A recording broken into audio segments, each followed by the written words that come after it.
Hello guys, good morning. ये जो lecture है इसके अंदर मैं बताऊंगा आपको कि क्या आपका यूनिवर्सिटी में कितने क्या पेपर्स होते हैं, कितने क्या मार्क्स है, पेपर का पैटर्न क्या होता है और किस तरीके से सिलेबस वगैरह डिवाइडेड होता है, उसके बारे में बात करते हैं। इससे पहले मैंने बेसिक के 2-3 लेक्चर करवा दिए। उन लेक्चर्स में मैंने आपको यह आइडिया बताया था कि एक्चुअल में फ़िज़िक्स क्या है, कैसे हम लोग डेली लाइफ से कनेक्ट कर सकते हैं, और जब हम लोग टॉपिक्स पढ़ेंगे तो किस वे में डेली लाइफ से चीज़ों को कनेक्ट करते हुए चीज़ों को हम लोग पढ़ने वाले हैं, या मैं आपको वो सिखाने वाला हूँ चीज़ें। ठीक है ना। ये सारी चीज़ें हो गई थी। अभी यूनिवर्सिटी में किस तरीके से क्वेश्चंस पूछे जाते हैं, क्या पेपर पैटर्न होता है, कितने मार्क्स का होता है, ये सारी बातें मैं बताता हूँ। ठीक है। पहली चीज़, भले ही कोई सा यूनिवर्सिटी हो इंडिया का, जो सिलेबस है वो ऑलमोस्ट सेम होता है। मतलब जो अभी मैं सिलेबस बताऊंगा आपका, जो फर्स्ट ईयर के लिए बात कर रहे हैं हम लोग अभी यहाँ पे, तो आपका जो भी सिलेबस होता है वो सेम होता है। ठीक है। बट पेपर का पैटर्न जो है वो स्लाइटली डिफरेंट होता है। कहीं पर 5 क्वेश्चंस आते हैं, कहीं पर अलग है, कहीं पर छोटे क्वेश्चंस, बड़े क्वेश्चन, स्मॉल लॉन्ग, जो दोनों क्वेश्चंस टाइप के आते हैं, किसी में अलग टाइप। तो पेपर पैटर्न्स में भी डिफरेंट हो, बट जो आपका सिलेबस रहता है वो सेम ही होता है। ठीक है। अभी मैं राजस्थान यूनिवर्सिटी या राजस्थान यूनिवर्सिटी के आसपास के, जिनसे राजस्थान यूनिवर्सिटी से जैसा ही पेपर पैटर्न होता है, जैसे मत्स्य यूनिवर्सिटी अलवर का, भरतपुर का यूनिवर्सिटी, या शेखावटी यूनिवर्सिटी सीकर, या ये जो यूनिवर्सिटीज़ है, इन यूनिवर्सिटीज़ का जो एग्ज़ाम का पैटर्न होता है उस वे में मैं बता रहा हूँ। उससे पहले जैसे वो फर्स्ट ईयर का एक जनरल है, MDSU में हो या किसी भी यूनिवर्सिटी में हो, तो उनके लिए 3 बुक होते हैं फर्स्ट ईयर में। ये जो 3 बुक होते हैं, इनके 3 पेपर होते हैं एग्जाम में, 3 अलग अलग पेपर होते हैं। एक इसको, जैसे राजस्थान यूनिवर्सिटी के हिसाब से बात करूँ मैं स्पेशली, तो राजस्थान यूनिवर्सिटी के हिसाब से ये पेपर फर्स्ट है। ये जो है, 1 सेकेंड, ये जो है पेपर फर्स्ट पेपर है ये। ठीक है। ये सेकेंड पेपर है और ये कौन सा है, थर्ड पेपर है। मतलब 3 बुक है अपने अपने अलग अलग। पहला जो है चिरसम्मत यांत्रिकी, क्लासिकल मैकेनिक्स, इसके बारे में मैंने बेसिक में भी आपको आइडिया डेवलप करवाया था कि कैसे क्लासिकल मैकेनिक्स डेली लाइफ से कनेक्ट करती है, क्या क्या चीज़ें आने वाली है उसके अंदर। तो हम लोग अभी इसके बाद में क्लासिकल मैकेनिक्स को स्टार्ट करेंगे। तो चिरसम्मत यांत्रिकी, क्लासिकल मैकेनिक्स, एक पेपर तो इसका होगा, ये फर्स्ट पेपर है जनरली। राजस्थान यूनिवर्सिटी में इसको फर्स्ट पेपर बोलते हैं, अलग यूनिवर्सिटी में डिफरेंट भी हो सकता है, सिलेबस सेम आएगा इनका। सेकंड है जो विद्युत चुंबकी की, इलेक्ट्रोमैग्नेटिज्म, जिसमें चार्ज और मैग्नेटिक फील्ड और इलेक्ट्रिक फील्ड, विद्युत क्षेत्र, चुंबकीय क्षेत्र और उससे रिलेटेड बातें करेंगे, उसके ऊपर पूरा बुक है। ठीक है ना। इससे इसका थोड़ा बेसिक या एक जनरल आइडिया आप 12th क्लास में पढ़ के आए हो, मैग्नेटिज्म से रिलेटेड चीज़ें हैं। तो ये हो जाएगा आपका सेकेंड पेपर है। थर्ड पेपर के अंदर हम लोग प्रकाशिकी के बारे में पढ़ेंगे, ऑप्टिक्स के बारे में। ऑप्टिक्स में मतलब लाइट क्या है, प्रकाश क्या होता है, फिर लाइट की तरंग प्रकृति, वेव नेचर जो होता है उसके बारे में डिस्कशन करेंगे। वेव नेचर में परावर्तन, अपवर्तन, रिफ्लेक्शन, रिफ्लेक्शन, इनके बारे में। फिर इंटरफेरेंस, व्यतिकरण के बारे में। फिर विवर्तन के बारे में, डाइफ्रैक्शन, पोलराइजेशन, ध्रुवण, ये सारी चीज़ें होगी वो इस बुक के अंदर डिस्कस करेंगे। ठीक है। अभी मैं बात करूंगा किसकी, चिरसम्मत यांत्रिकी या क्लासिकल मैकेनिक्स की, इसके बारे में बात करेंगे। इसको जनरली मैकेनिक्स ही बोल दिया जाता है, यांत्रिकी बोलते हैं। फिर बाद में जाके एक मॉडर्न फिजिक्स आया जिसको क्वांटम मैकेनिक्स भी बोला गया, क्वांटम यांत्रिकी, इसलिए इसका पूरा नाम जो है चिरसम्मत यांत्रिकी है, बट इसको जनरली यांत्रिकी भी बोल देते हैं, मैकेनिक्स। ठीक है। तो ये है। अब जैसे मैं एग्जाम की बात बताऊं, एग्जाम में आपके क्या होता है, टोटल राजस्थान यूनिवर्सिटी की अगर बात करूं, या मत्स्य यूनिवर्सिटी, या शेखावटी यूनिवर्सिटी, या भरतपुर का यूनिवर्सिटी, इनसे रिलेटेड बात करूं तो एग्जाम पैटर्न की, तो आपका ऐसे होगा कि ये जो पेपर होता है ये 33 मार्क्स का पेपर होता है, ये भी 33 मार्क्स का पेपर होता है, और ये 34 मार्क्स का पेपर होता है। टोटल मिलके कितने हो गए, 100 मार्क्स हो गए। ठीक है। तो 100 मार्क्स तो आपके थ्योरी को कवर करते हैं, थ्योरी को, और 50 मार्क्स जो होते हैं वो प्रैक्टिकल के होते हैं। फिजिक्स के जो प्रैक्टिकल के मार्क्स होते हैं वो 50 मार्क्स होते हैं। ये तो हम लोग जो बात करेंगे, ये जो तीनों पेपर है ये 100 मार्क्स की, जो प्रैक्टिकल के हैं वो तो आपके कॉलेज में जिस वे में आपका परफॉर्मेंस होता है उसके बेस पे ये डिसाइडेड होते हैं। बाकी 100 मार्क्स के लिए ये तीनों पेपर होते हैं। ठीक है। ये 33 का है, ये भी 33 का, ये 34 का। आई बात समझ में। अब दूसरी चीज, एग्जाम में क्वेश्चंस कितने आते हैं, कैसे क्वेश्चंस पूछे जाते हैं, उनके बारे में मैं बात कर लेता हूँ। उससे पहले मैं एक बार मैकेनिक्स स्टार्ट कर लेता हूँ, या पहले चलो इसी के बारे में बात कर लेते हैं। हर एक जो बुक है उसमें कितने भी चैप्टर है, देखो बुक के बारे में अगर मैं बात करूँ तो एक तो मार्केट में जो बुक चलती है वो CBH का पब्लिकेशन है, एक JPH का है, एक RBD का है। जनरली यूनिवर्सिटीज़ के इस पॉइंट ऑफ व्यू से ये 3 बुक चलती है। मैक्सिमम लोग CBH को फोकस करते हैं, इसको खरीदते हैं। अब कोई भी किसी को भी खरीद सकता है। सिलेबस सब में सेम है, जो चीज़ें हैं वो सब में सेम है, लेकिन किसी में ये जो टॉपिक है उनको 10 चैप्टर में डिवाइड कर रखा है, किसी में 8 में कर रखा है, किसी में 7 में कर रखा है, किसी में 2-2 चैप्टर एक जगह डाल दिए, इस तरीके से भी कर सके। तो चैप्टर अलग अलग कर दो, उससे कोई फर्क नहीं पड़ता, अपने टॉपिक्स सारे कवर होने चाहिए जो सिलेबस के अंदर है वो, ठीक है ना। ये मेन पॉइंट फोकस की बात है। जनरली लोग CBH पे फोकस करते हैं, CBH को खरीदते हैं। बाकी आप जो चाहे मर्जी वो बुक खरीद सकते हो। मैं भी ये सजेस्ट करूंगा कि CBH खरीद ले, बाकी आपकी जो चाहे मर्जी खरीद ले। बाकी मैं पढ़ाऊंगा, आपको कोई बुक खरीदने की जरूरत नहीं पड़ने वाली, ठीक है। पूरे प्रॉपर वे में मैं नोट्स लिखवाऊंगा आपको, हिंदी और इंग्लिश दोनों में, ठीक है। हाँ जी, अब मैं बात करूँ कि जैसे चिरसम्मत यांत्रिकी है, ये कोई सा भी बुक है, एक बुक है, उस बुक का जो पूरा सिलेबस है उसको यूनिट्स में डिवाइड किए रहते हैं। जैसे हम लोग अभी बात करते हैं चिरसम्मत यांत्रिकी की, क्लासिकल मैकेनिक्स की बात करूँ मैं, तो क्लासिकल मैकेनिक्स यांत्रिकी, चिरसम्मत यांत्रिकी, मैंने इसके बारे में बता दिया कि ये क्या होता है, और फर्स्ट जो 2 बेसिक के लेक्चर है उसमें इसके बारे में डिटेल बता दी कि ये सब्जेक्ट क्या है, क्या क्या पढ़ते हैं, न्यूटन ने जो चीज़ें बताई हैं उसके बारे में बात करते हैं। इसमें न्यूटोनियन मैकेनिक्स भी बोलते हैं। क्यों इसको चिरसम्मत यांत्रिकी बोलते हैं, चिरसम्मत यांत्रिकी का मतलब क्या होता है, ओल्ड मैकेनिक्स है ये सारी बातें मैं बेसिक में करवा चुका हूँ। अभी मैं ये बता रहा हूँ कि जैसे मैकेनिक्स है, ये जो बुक है, इस बुक में कितने भी चैप्टर 8 है या 9 है 10 है, आपने जो भी बुक खरीद रखी है उसके हिसाब से उतने चैप्टर हो जाएंगे। लेकिन हर एक बुक को 4 यूनिट में डिवाइड किए होता है। जैसे मैकेनिक्स की बात करूँ तो एग्जाम में जो आएगी इसमें से 4 यूनिट में डिवाइड कर रखा पूरे सिलेबस को, मैकेनिक्स के सिलेबस को। कितने में? 4 यूनिट में। Unit first, unit second, unit third and unit 4। 4 unit में डिवाइड कर रखा पूरे सिलेबस को। अब एग्जाम में जो क्वेश्चंस पूछे जाते हैं, कितने प्रश्न पूछे जाते हैं, तो क्वेश्चंस की बात करता हूं मैं। क्वेश्चन 2 टाइप के होते हैं, एक तो बड़े क्वेश्चन होते हैं, लॉन्ग क्वेश्चन होते हैं, एक छोटे क्वेश्चन होते हैं, शॉर्ट क्वेश्चन होते हैं। तो जो शॉर्ट क्वेश्चन आते हैं वो जनरली आते हैं 6 क्वेश्चन। जो पहला क्वेश्चन आता है फर्स्ट क्वेश्चन पेपर का, उसमें 6 छोटे क्वेश्चन होते हैं, 1 2 3 4 5 और 6। कुछ यूनिवर्सिटीज़ में 7 भी आ जाता है, स्पेशली राजस्थान यूनिवर्सिटी की बात करूँ तो 6 क्वेश्चन होते हैं जनरली, कभी कभी 7 भी आ जाते हैं, बट 6 की बात करके चलते हैं हम लोग। हर एक जो क्वेश्चन होगा वो 1.5 मार्क्स का होता है, 1.5 का होता है। तो 6 क्वेश्चन इंटू 1.5, ये कितने हो गए टोटल? 9 मार्क्स के हो गए। तो पहला जो क्वेश्चन होगा वो 9 मार्क्स का क्वेश्चन है, ठीक है ना। ये क्वेश्चन करने हैं आपको, हर एक क्वेश्चन करना है आपको। इसमें जैसे 4 यूनिट में पूरा सिलेबस डिवाइड कर रखा, तो हर एक यूनिट से एक क्वेश्चन आएगा। पहली यूनिट से एक छोटा क्वेश्चन आएगा, दूसरी यूनिट से भी एक छोटा क्वेश्चन आएगा, तीसरी यूनिट से भी एक छोटा, और 4th यूनिट से भी एक छोटा क्वेश्चन। तो 4 क्वेश्चन तो ऐसे हो गए। अब ये जो 2 क्वेश्चन बचे, ये 2 क्वेश्चन इनमें से किसी भी यूनिट में से डबल क्वेश्चन भी आ जाता है, तो 2 यूनिट में से डबल भी आ जाएगा। जनरली ये डबल जो आता है इसमें से और इसमें से आता है, पर ये फिक्स रूल नहीं है। बाकी हर एक यूनिट से एक एक छोटा छोटा क्वेश्चन तो आएगा ही आएगा। बाकी एक एक क्वेश्चन और आ जाता है कोई 2 यूनिट से, जनरली इनसे आता है, मतलब इनसे 2 क्वेश्चन और इनसे एक क्वेश्चन। इस तरीके से मिलके ये 6 क्वेश्चन आते हैं। ये 9 मार्क्स के क्वेश्चन तो ऐसे हो गए, ठीक है। इसके बाद में बचे बड़े क्वेश्चन। बड़े क्वेश्चन बचा, जैसे दूसरा क्वेश्चन आएगा, तीसरा क्वेश्चन आएगा, चौथा और 5th, ऐसे करके 5 क्वेश्चन होंगे। ये 4 क्वेश्चन बड़े आएंगे, एक ये छोटे छोटे क्वेश्चन का ये सेट आएगा। अब ये जो बड़े क्वेश्चन आएगा, हर एक क्वेश्चन कितने मार्क्स का होगा? 6 मार्क्स का क्वेश्चन है ये।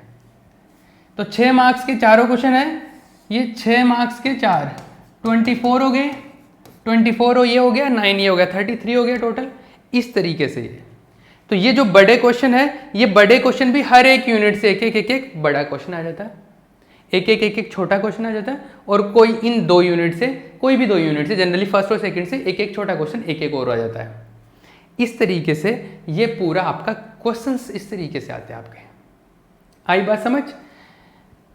अरे सही है ना, मतलब टोटल 5 क्वेश्चन आएंगे, पहले क्वेश्चन के 6 पार्ट होंगे 1.5 मार्क्स के, और ये बड़े क्वेश्चन होंगे। इन बड़े क्वेश्चंस में भी एक और पैटर्न होता है, जैसे कोई भी एक बड़ा क्वेश्चन ले लो, इनमें ऐसे पैटर्न होता है। जैसे मान लो कोई दूसरा क्वेश्चन है, 2 नंबर का क्वेश्चन है, इसमें ऐसा होता है, पहले कोई क्वेश्चन आ गया ए पार्ट, फिर बी पार्ट आया, ए पार्ट तो करना पड़ेगा, नेसेसरी है ये तो, फिर बी पार्ट के अथवा में भी आता है एक क्वेश्चन, तो बी पार्ट में से या तो ये कर लो या ये वाला कर लो। ए पार्ट करना तो कंपलसरी है, बट बी पार्ट का अथवा में से कोई एक कर लो।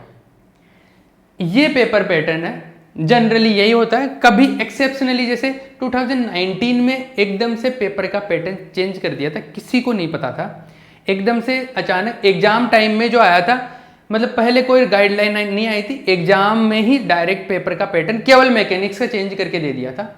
बाकी उसके बाद में यूनिवर्सिटी ने बोला भी था कि ये मिस्टेक है, बाकी वो चीज़ें अलग है। बाकी जनरल जो पेपर पैटर्न डिसाइडेड है ये इस तरीके से, 6 क्वेश्चन बड़े और ये 6 क्वेश्चन छोटे, और ये बड़े क्वेश्चन आएंगे। बड़े क्वेश्चन में पहला पार्ट करना कंपलसरी होता है, सेकंड पार्ट में अथवा में भी होता है, सेकंड पार्ट में से या तो ये कर लो या ये कर लो, और में आता है उसमें। आई बात समझ? इसी तरीके से थर्ड में भी होगा, ऐसे फोर्थ में, फिफ्थ में भी।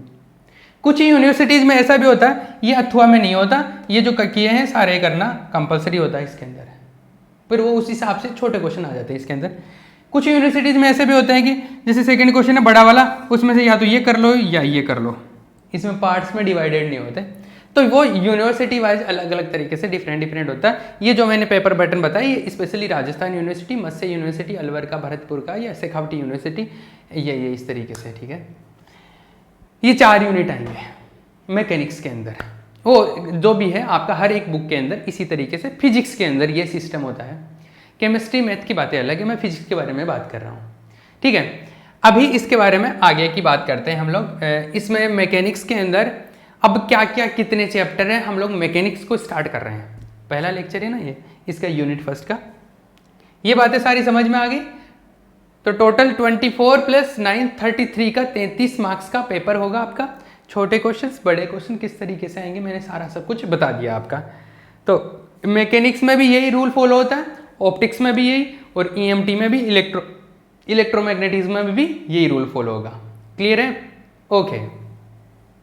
अभी नेक्स्ट आगे की बात करते हैं। तो चिरसमत यांत्रिकी, क्लासिकल मैकेनिक्स, और क्लासिकल मैकेनिक्स में हम लोग क्लासिकल मैकेनिक्स में हम लोग ये बात करते हैं कि ये जो पुराना मैकेनिक्स था, ओल्ड मैकेनिक्स जो न्यूटन जी ने बनाया था, उसको हम लोग यहाँ पे डिस्कस करेंगे, ठीक है। अब इसमें 4 यूनिट है मैंने बताया, तो यूनिट में क्या क्या चीज़ें आएंगी मैं यूनिट वाइज एक बार आपको सिलेबस का पैटर्न बता देता हूँ, आप चैप्टर्स आप लिख भी लेना साथ साथ में। तो देखो भैया, पहला जो यूनिट है ये फर्स्ट यूनिट आपका क्लासिकल मैकेनिक्स का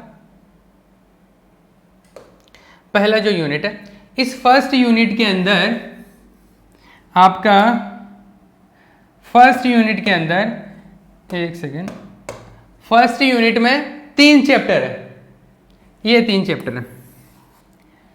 एक कुछ यूनिवर्सिटीज के अंदर एक चैप्टर और भी आता है, रिलेटिविटी का आपेक्षिक सिद्धांत आता है आइंस्टीन का, जो स्पेशल थ्योरी ऑफ रिलेटिविटी, विशिष्ट सिद्धांत ऑफ आपेक्षिकता का विशिष्ट सिद्धांत, वो भी आया करता था पहले यहाँ पर एक चैप्टर, अभी वो हटा दिया बुक्स में, तो अभी भी आता है फिलहाल वो, बट अभी जैसे राजस्थान यूनिवर्सिटी से वो चैप्टर हटा दिया गया है।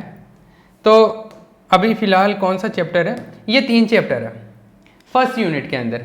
ये जो चैप्टर है फ्रेम ऑफ रेफरेंस, निर्देश तंत्र, इसके अंदर हम लोग पहले ये बात करेंगे कि जैसे किसी भी चीज़ को मेजर करते हैं तो हमारे को कोई ना कोई एक फिक्स पॉइंट करना पड़ता है। जैसे मैं बताऊं कि दिल्ली 50 किलोमीटर दूर है, तो सबसे पहले तो मुझे ये बताना पड़ेगा कि कहाँ से 50 किलोमीटर, मतलब मुझे एक फिक्स पॉइंट बनाना पड़ेगा। उस फिक्स पॉइंट को हम लोग बोलते हैं निर्देश बिंदु, क्या, या रेफरेंस पॉइंट बोल देते हैं उसको। फिर उससे रिलेटेड बातें करेंगे। अब जैसे मैं बोलूँ कि जैसे मैं यहाँ पर खड़ा हूँ और एक ट्रेन चल रही है, तो मुझे ट्रेन का वेलोसिटी कुछ लग रहा है कि ट्रेन इतनी स्पीड से जा रही है। अब एक बंदा ट्रेन के ऊपर बैठा है, उसको ट्रेन की स्पीड क्या लगेगी, एक वहाँ पर एक मक्खी उड़ रही है, उस मक्खी को ट्रेन की स्पीड क्या लगेगी।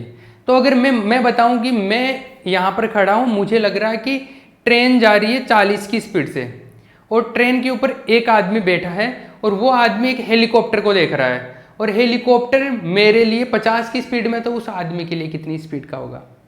मतलब ये है कि जैसे देखने वाले मतलब प्रेक्षक, ऑब्जर्वर एक से ज़्यादा हो तो हम लोग कनेक्शन कैसे बैठाएं कि फॉर्मूला कैसे लगाए कि एक को पता हो तो दूसरे के लिए भी मैं वेग, त्वरण, एक्सेलरेशन, वेलोसिटी, डिस्प्लेसमेंट ये सारी चीज़ें पता कर सकूं।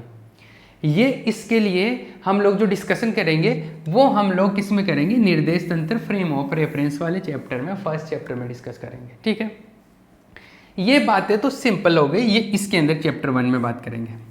लेकिन फिर चैप्टर 2 में घूर्णी निर्देश तंत्र, रोटेशनल फ्रेम ऑफ रेफरेंस के बारे में बात करेंगे। घूर्णी निर्देश तंत्र या रोटेशनल फ्रेम ऑफ रेफरेंस का क्या मीनिंग रहेगा, इसके बारे में ऐसा है कि जैसे मान लो अभी तो मैंने ये बताया कि मैं यहाँ पे खड़ा हूँ, एक ट्रेन जा रही है, एक हेलीकॉप्टर जा रहा है, इस तरीके से, और हम लोग आपस में देख रहे हैं कि इसको इतनी स्पीड लग रही है तो उसको कितनी लगेगी, इसको कितनी लगेगी। ये सिंपल चीज़ें हो गई। लेकिन अभी अगर मैं ये बात करूँ कि एक मक्खी है, वो पंखे पे बैठी है और पंखा घूम रहा है, मतलब घूर्णन करते हुए निर्देश तंत्र के अंदर अगर कोई बैठा है, रोटेटिंग फ्रेम के अंदर कोई ऑब्जर्वर है, तो उस बंदे को कैसा लगेगा बाकी की चीजें, वो बाकी चीजों को किस तरीके से देखेगा, बाकी चीजों का वेलोसिटी कैसे होगा, ये अगर मुझे पता करना हो तो मैं इस रोटेशनल फ्रेम के बारे में बात करूंगा, घूर्णी निर्देश तंत्र के बारे में बात करूंगा। और जब भी कोई रोटेशनल फ्रेम में मोशन करता है तो उसको कोई भी चीज पर एक एक्स्ट्रा बल लगता हुआ दिखता है, उसको बोलते हैं कोरियोलिस फोर्स, कोरियोलिस बल। वो कोरियोलिस बल क्या है, उसकी वजह से चीज़ों पे अलग अलग प्रभाव पड़ता है, जैसे मैंने बेसिक वाले लेक्चर्स में बताया था। तो वो कोरियोलिस बल इस चैप्टर के अंदर पढ़ेंगे। इसके अंदर क्या पढ़ेंगे, कोरियोलिस बल, स्पेशली कोरियोलिस। ये बहुत ही कमाल की चीज़ होती है, मतलब बहुत ही इफेक्ट इसका जो होता है, जैसे मैं एक बॉल को सीधा फेंकूँ लेकिन वो सीधा जाएगा नहीं, वो थोड़ा सा टेढ़ा चला जाता है, या मैं किसी बॉल को यहाँ से सीधा छोड़ूं तो वो सीधा गिरना चाहिए, बट वो कोरियोलिस बल की वजह से तिरछा गिर जाता है। क्यों? क्योंकि पृथ्वी घूम रही है, अर्थ जो है वो रोटेटिंग फ्रेम है, और रोटेशन की वजह से एक अलग बल लगता है, एक फोर्स काम करता है, उसको हम लोग कोरियोलिस फोर्स बोलते हैं, कोरियोलिस बल बोलते हैं। उसकी वजह से ये इफेक्ट क्रिएट होता है। ये सारी बातें इस चैप्टर के अंदर हम लोग करने वाले हैं। ठीक है, इसके बाद में थर्ड जो चैप्टर है वो संरक्षी बल है, कंजर्वेटिव फोर्सेस। अब कंजर्वेटिव फोर्सेस क्या होते हैं, संरक्षी बल क्या होते हैं, आपने थोड़ा बहुत अगर आइडिया हो तो, जैसे कि मैं बोलूँ गुरुत्वाकर्षण बल एक संरक्षी बल होता है, ग्रेविटेशनल फोर्स क्या होता है कि कंजर्वेटिव फोर्स होता है। कि तो एग्जाम्पल बता दिया, पर एक्चुअल में कंजर्वेटिव फोर्स का क्या मतलब है, संरक्षी बल का क्या मीनिंग है, इसकी वजह से क्या होता है, एनर्जी पर क्या इफेक्ट होता है, वर्क पर क्या इफेक्ट होता है। आपको अगर 11th का थोड़ा बहुत मैकेनिक्स याद हो तो वहाँ पर आप ये पढ़ते होंगे ना कि अगर कार्य पथ पर निर्भर नहीं करे, if work done doesn't depend on the path, तो वो जो फोर्स होता है वो संरक्षी बल होता है, कंजर्वेटिव फोर्स होता है। मतलब इस एक पाथ, एक पॉइंट ऐसा, एक पॉइंट इधर से आओ, इधर से आओ, इधर से आओ, किसी भी पाथ से आ जाओ, अगर कार्य का मान बराबर है, वर्क डन सेम है, तो उसको हम लोग कंजर्वेटिव फोर्सेस में बात करते थे, संरक्षी बलों में। तो वो संरक्षी बल क्या है, उसके क्या प्रॉपर्टीज होते हैं, गुणधर्म क्या होते हैं, वो सारी जो डिटेल की बातें हैं वो इस चैप्टर के अंदर करेंगे। ये फर्स्ट यूनिट हो गया, 3 चैप्टर है इसके अंदर। मैं इन चैप्टर्स के अकॉर्डिंग बताऊंगा। कुछ बुक्स के अंदर इन तीनों को एक चैप्टर भी बना रखा है, कुछ बुक्स में इन तीनों को 2 चैप्टर भी बना रखा है। तो मैं फिर से बता रहा हूँ, इस चीज को लेके आप कंफ्यूज मत करना कि इसमें तो 3 चैप्टर बता दिए, उस बुक में तो 2 ही है, किस बुक में 1 ही चैप्टर है। उस चीज को लेके टेंशन मत करो, आपके टॉपिक पूरे कवर होने चाहिए जो सिलेबस के अकॉर्डिंग है। क्योंकि एग्जाम आप यूनिवर्सिटी का जो बुक, यूनिवर्सिटी ने जो सजेस्ट कर रखे हैं वो बुक, ये बुक नहीं है जो आप पढ़ रहे हो। यूनिवर्सिटी ने जो बुक बता रखे हैं वो इंग्लिश मीडियम में लिखे हुए आते हैं, सारे बुक स्टैंडर्ड बुक्स बता रखे हैं, कोई फिक्स बुक नहीं है। यूनिवर्सिटी के हिसाब से तो सिलेबस दिया गया है, उस सिलेबस को कवर करना चाहिए। लेकिन जनरली फिर भी लोग CBH पे ज़्यादा फोकस करते हैं, क्योंकि एग्जाम पॉइंट ऑफ व्यू से ये थोड़ा ज़्यादा सही सिस्टमेटिक वे में है। ठीक है, अभी यूनिट सेकंड की बात करता हूँ मैं। किसकी? यूनिट सेकंड के। यूनिट सेकंड के अंदर ये 2 चैप्टर है। पहला तो है द्रव्यमान केंद्र, सेंटर ऑफ मास, एक है दृढ़ पिंड गति की, रिजिड बॉडी। इनके बारे में भी मैंने हल्का फुल्का आपको बेसिक के अंदर बताया था कि कोई भी बॉडी है होती है, उसके अंदर एक ऐसा पॉइंट होता है कि वो मोशन कर रही है, तो उस पॉइंट को फोकस कर ले हम लोग अगर, तो हमारे को पूरी बॉडी के मोशन के बारे में, पूरी वस्तु की गति के बारे में जानकारी हो जाती है। उस बिंदु को क्या बोलते हैं, या उस पॉइंट को बोलते हैं सेंटर ऑफ मास, द्रव्यमान केंद्र बोलते हैं हम लोग उसको। आई बात समझ? तो वो द्रव्यमान केंद्र होता है। और इससे रिलेटेड कि द्रव्यमान केंद्र का वेग क्या होगा, एक ट्रक जा रहा है उसका द्रव्यमान केंद्र कहाँ पे होगा, एक ट्रक है उसका सेंट्रोमास कहाँ है, सेंट्रोमास का वेलोसिटी क्या है, उसका वेग पता चल गया, त्वरण क्या होगा, बल किस तरीके से काम करता है, और ये जो सारी चीज़ें हैं वो इसके अंदर बात करेंगे। ठीक है, फिर उसके बाद में हम बात करेंगे दृढ़ पिंड गतिकी के बारे में, रिजिड बॉडी के बारे में। रिजिड बॉडी में हम लोग इनर्शिया के बारे में बात करते हैं, उसको बोलते हैं इनर्शिया को क्या बोलते हैं, एक सेकेंड। रिजिड बॉडी में हम लोग इनर्शिया या मोमेंट ऑफ इनर्शिया जिसको बोलते हैं क्या, मोमेंट ऑफ इनर्शिया को आई से लिखते हैं, इसको हिंदी में क्या बोलते हैं, जड़त्व, इसका नाम भूल गया अभी, मेरे को पता नहीं है, भूल गया।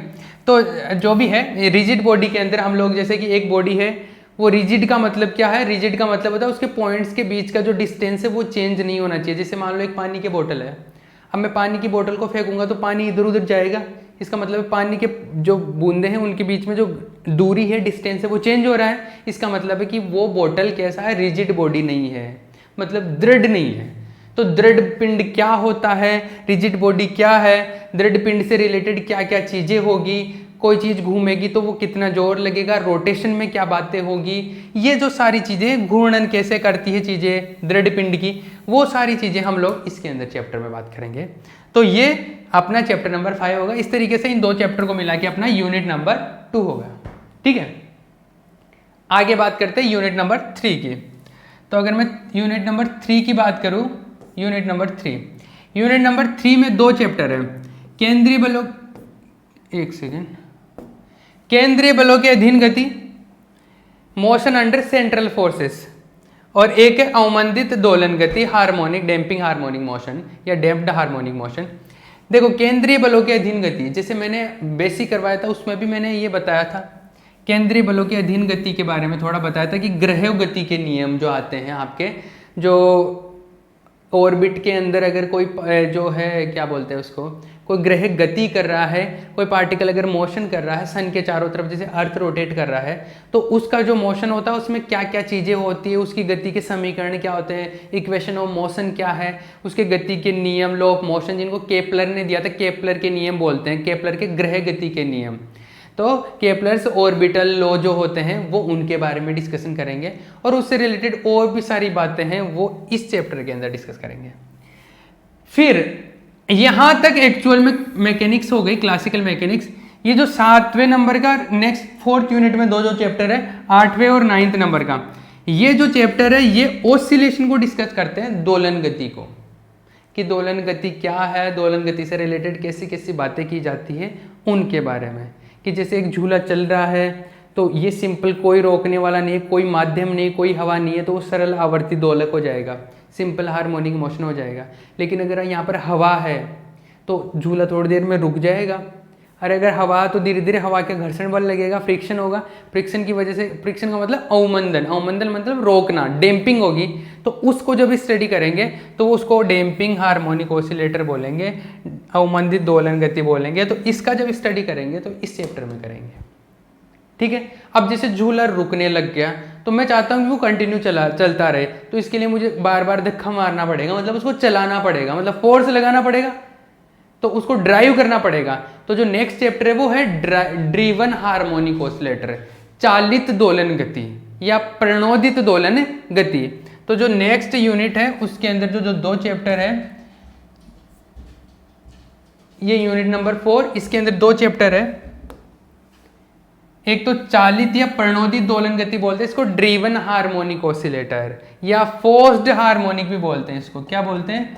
फोर्स्ड, मतलब मैं बाहर से लगातार बल लगा रहा हूँ, जैसे झूले को चलाते हैं ना हम लोग, बार बार धक्का मारते रहते हैं, वो वाली चीज़ की बात कर रहे हैं। तो वो लगातार चलता रहेगा, अब कितनी देर में रुकेगा, मैं कितना फोर्स लगाऊं कि मैं वो मेंटेन रहे, लगातार चलता रहे, ये जो सारी चीज़ें हैं वो इस चैप्टर के अंदर डिस्कस करेंगे।